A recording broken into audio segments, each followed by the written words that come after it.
প্রতি বছর 5টা 6টা সবগুলো আনি আমরা একসাথে। আমরা আশাখানা গৌসে হক কমিটি বিবিরাট শাখা, পরিসরে বিবিরাট শাখা, আমরা হাদিয়া নিয়ে উপস্থিত হয়েছি এখানে।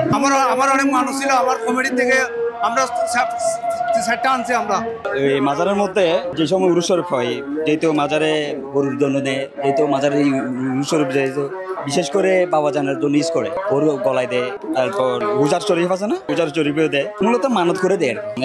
এটা যেহেতু সম্মানী ব্যক্তিরা যেহেতু সম্মান দেখায়, গরু ছাগল যেহেতু ওদের গলায় দেয় সৌন্দর্য রাখার জন্য। এটা তো এমনিতে সব জাতিরা ইউজ করে, এটা হিন্দু মুসলিম যেহেতু যত জাতি আছে সব জাতিরা ইউজ করে।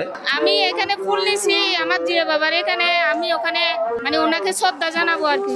আমার বাজানকে আমার ভালো লাগতেছে দিতেছে। এগুলা আমাদের ফুলের মালা আর কি, আমরা মাজারের জন্য সেল করি। গ্রাহকরা আছে মূলত ওরা নেয়, মনে করেন ওরা নিত করে আর কি, নিত করে মাজারের জন্য নেয়, গরুর জন্যই নেয়, আবার মাজারে দেওয়ার জন্যই নেয়। অনেকে ফুলগুলা নেয়, অনেকে গরু কেনার সামর্থ্য নেই, তাই ফুলগুলা নেয় মাজার দেওয়ার জন্য আর কি। এখানে আমাদের কাঁচা ফুলের মালা আছে, গরুর মালা আছে, যে এরকম পারে আর কি। যেরকম খুচরা বেশি তো আমরা মানে গ্রাহকদের এরকম রেট ধরি না, খুচরা বেশি। এই আজকে আইসি 3 দিন বড় থাকবো এখানে। সাথে আইসি আমি আনছি যে আমার বাজান দরবারে নিয়ে আসি, প্রতি বছর আনি। এই দুইটা একটা 3টা এরকম আনি। এই মহিষ গরু ছাগল এগুলো মাঝবান্ডার দরবারে খলিফা আছে, খলিফা হলে বিভিন্ন জায়গায় আছে, আমরা বিভিন্ন অলাতের এগুলো অলাত।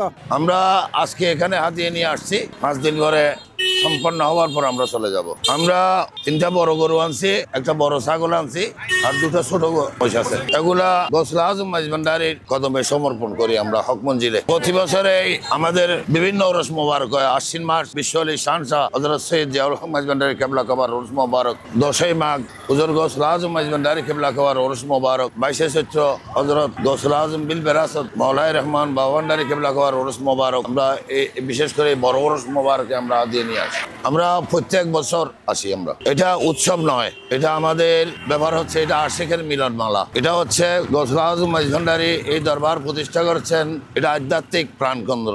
এটা হচ্ছে মানুষের জীবনের যে স্পিরিচুয়াল লাইফ, মানুষ যে ভুলে গেছে, মানুষকে বিপদ থেকে অর্থাৎ অন্ধকার থেকে আলোর পথে নিয়ে যাওয়ার জন্য যে স্পিরিচুয়ালিটি, যে মেহেরবানি আধ্যাত্মিক শক্তি, সেটার আকর্ষণে আমাদেরকে সেখানে নিয়ে এসেছেন তিনি। হাদিয়া দেওয়ার উৎস হচ্ছে আমাদের শর্তহীন ভালোবাসার উপহার, বহির প্রকাশ। আমরা জানি না যে ইসলাম ইজ টোটালি স্পিরিচুয়াল রিলিজিয়ন, আধ্যাত্মিক ধর্ম। আমরা আধ্যাত্মিকতা ছুটে থেকে বিচ্ছিন্ন হয়ে যাওয়ার কারণে আমাদের আজকে ইসলাম নিয়ে এত বাড়াবাড়ি, কিন্তু এখানে কোনো বাড়াবাড়ি নেই। এখানে এটা মূল হচ্ছে কি যে আমরা স্রষ্টার ভালোবাসাতে আমরা যেই আমাদের জীবন পরিচালিত করে স্রষ্টার সৃষ্টির সেবা করা আমাদের মাইজভান্ডার দরবার শরীফের তরিকার লক্ষ্য, অর্থাৎ মানবতার কল্যাণ।